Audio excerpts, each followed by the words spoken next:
Hey guys, so today I'm going to discuss about how Gojo vs Sukuna went from the masterpiece to trash in just one chapter.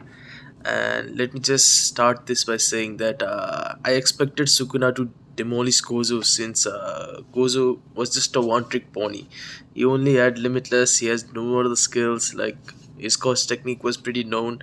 We did not expect anything much from Gojo. So when going to the battle, I thought Sukuna would just wreck Gojo, right? I did not think Gojo had a chance to even compare to Sukuna because like Gojo had no strong fights. Like he almost didn't fight anyone. Like his best battle was against Toji, where he became the honored one. Then after that, he almost fought no one, and he did not even have enough experience in battle against high level sorcerers compared to Sukuna because Sukuna like he hangs out with Kenjaku, Angel, Tengen, like they are like top level sorcerers, right? But Gojo, like I don't even think he had fought any special grade level sorcerers, right? He does not have any battle experience. He does not have as much jujutsu knowledge as Sukuna because Sukuna hangs out with Angel, like I said, Angel and stuff. Like they clearly have more jujutsu knowledge than Gojo. Gojo probably doesn't even understand what's going on with Tengen and stuff. He's very new. He hasn't fought a lot. He's clearly below Sukuna in terms of power level, right? But let's discuss the reasons why it went from masterpiece to trash. So first would be implying Sukuna did not give it his all and could defeat Gojo without the Ten Shadows.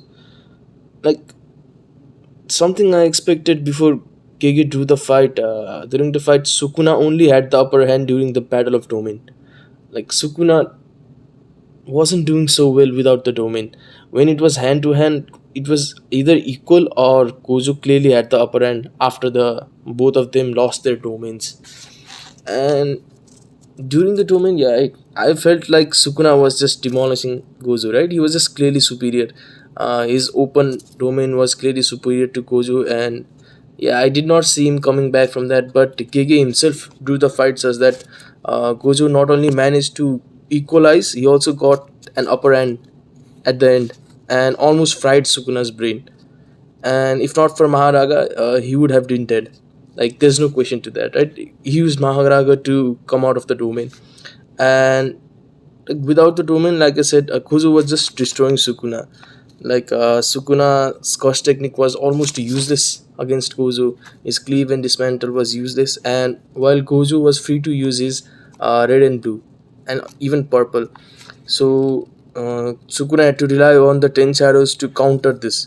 Uh, uh, by having the Maharaga wheel, Gojo could not use the blue and red freely. So, like, if not for Maharaga, Gojo would have just, in my opinion, just beat the hell out of Sukuna, right? In hand to hand and everything. And like Gojo was even going 3 versus 1 at one point, including the totality thing, the totality beast, Maharaga and Sukuna. Like they were, it was clearly shown that Gojo was the superior one in the hand to hand combat. And Sukuna just had to rely on Maharaga to even land a single hit, right? He had no counter against Gojo. So it makes no sense to say that he could have won without the 10 shadows, right? And even in the final hit, it was something he adapted from Maharaga. It was not something he had it on his own. So, like Gege making Gojo say that Sukuna might have won without the 10 shadows, it just goes against everything he showed us in that fight. And think about how close Gojo was to killing Sukuna, right? So Gojo almost fried Sukuna's brain, and without Maharaga, he was dead. So it just makes no sense to imply that 10 shadows were not necessary because we all saw that 10 shadows was what Sukuna used to get over Gojo. Like it makes no sense to say that he did not need 10 shadows.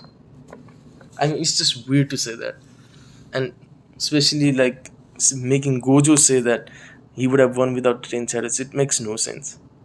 And the second one is Gojo's character assassination. Right?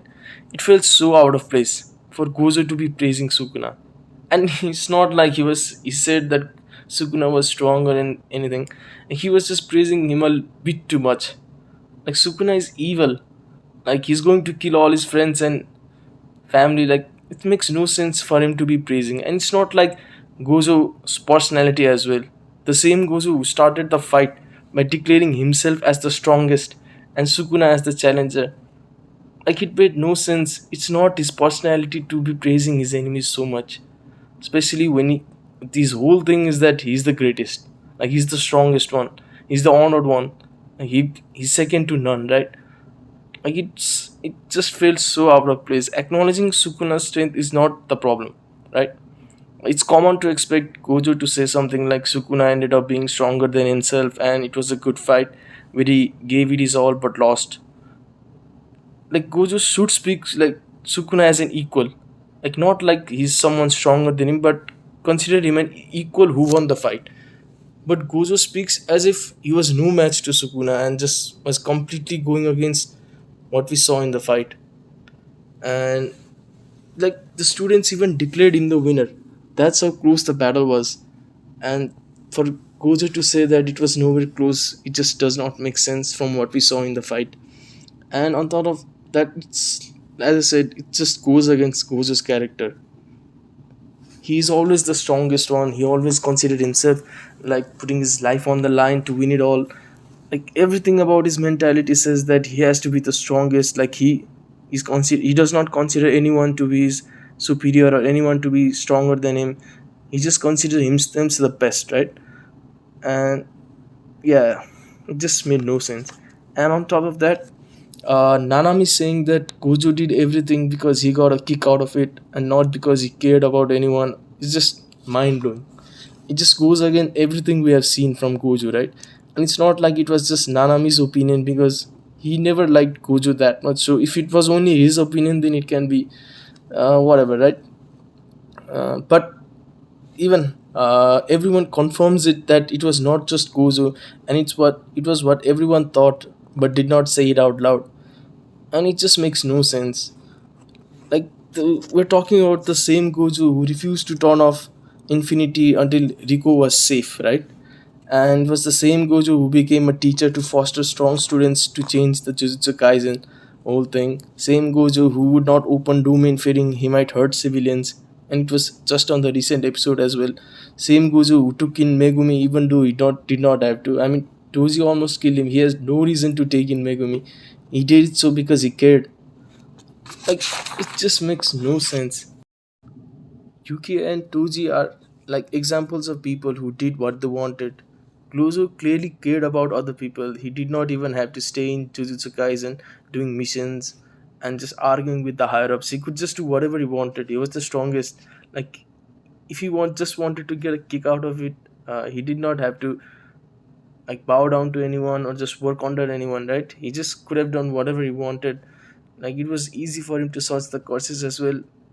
He just wanted to improve the Jiu-Jitsu society. He cared about other people, right? So it just felt completely out of place to assassinate Gozo's character this way.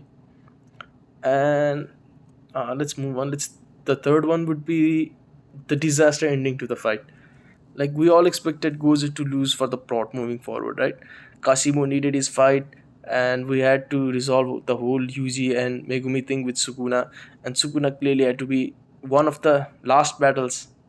Uh, Sukuna, or Kinjaku had to be the final bosses, right? It would not make sense for Gojo to win the fight, so we all kind of expected Gojo to lose, but Gojo went from almost wiping out Sukuna with purple after back-to-back black fascists, right, to getting one-shotted. How does it make sense? Gojo had almost recovered while Sukuna just took a massive purple hit, while already being injured and running out of cursed energy. Yes, Sukuna learned a counter to Infinity, but that should never be enough to one-shot Gojo. It's just implying that Infinity was the only thing that was saving Gojo from being one-shotted by Sukuna, which is just ridiculous. Like, it's just bullshit, right? Because like even if Gojo lost his infinity, Sukuna should not be able to one shot him. Like just because his cleave can now counter his infinity, how does that imply that he could just one hit Gojo? Like it does not make sense. Like Gojo could defend the cleave shot like how every other sorceress defends.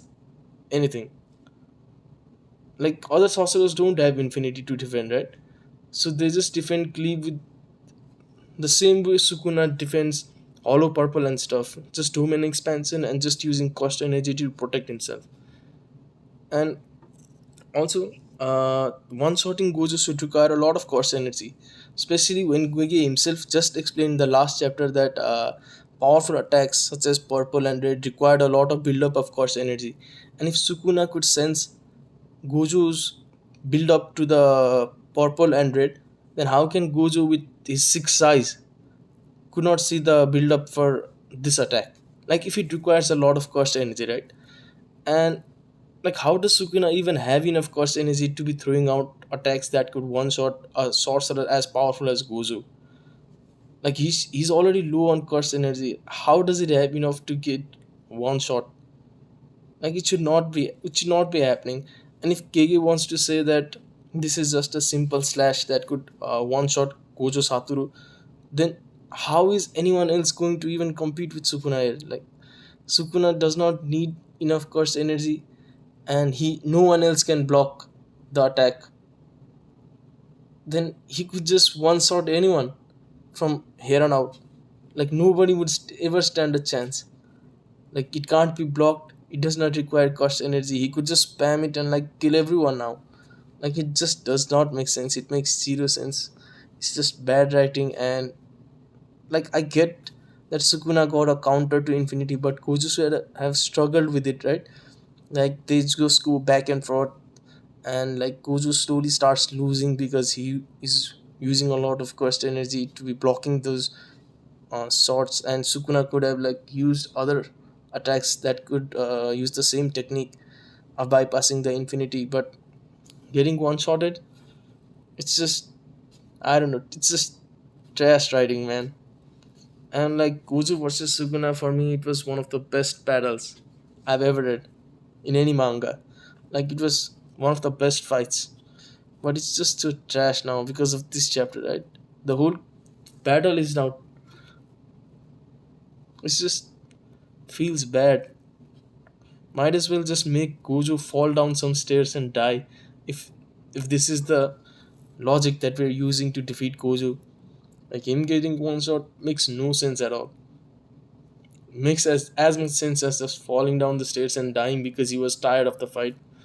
Like Gege just ruined this chapter, man. I guess, like, let me know if you guys thought the same as well.